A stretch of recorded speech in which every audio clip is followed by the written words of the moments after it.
ದ್ವಿಚಕ್ರ ವಾಹನ ಕಳವು ಪ್ರಕರಣ ಭೇದಿಸಿರುವ ಗೌರಿಬಿದನೂರು ನಗರ ಪೊಲೀಸರು ಇಬ್ಬರು ಆರೋಪಿಗಳನ್ನು ಬಂಧಿಸಿ ಸುಮಾರು 10 ಲಕ್ಷ ಮೌಲ್ಯದ 10 ದ್ವಿಚಕ್ರ ವಾಹನಗಳು ಹಾಗೂ 67,000 ಮೌಲ್ಯದ 420 ಕೆಜಿ ಒಣಮೆಣಸಿನಕಾಯಿ ವಶಪಡಿಸಿಕೊಂಡಿದ್ದಾರೆ.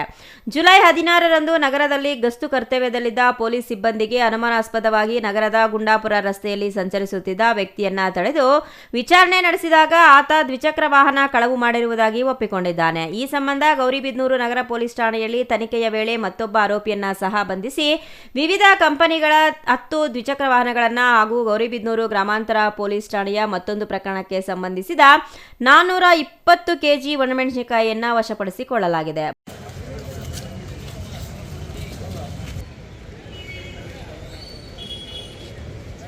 ಬಂಧಿತ ಆರೋಪಿಗಳನ್ನು ಆಂಧ್ರಪ್ರದೇಶ ಮೂಲದ ಚೆಲ್ಲ ಸೋಮಶಂಕರ್ ಹಾಗೂ ಗೌರಿಬಿದನೂರು ತಾಲೂಕಿನ ವೇದಳವೇಣಿ ಗ್ರಾಮದ ವಿನೋದ್ ಕುಮಾರ್ ಎಂಬುವರನ್ನು ಬಂಧಿಸಿದ್ದಾರೆ.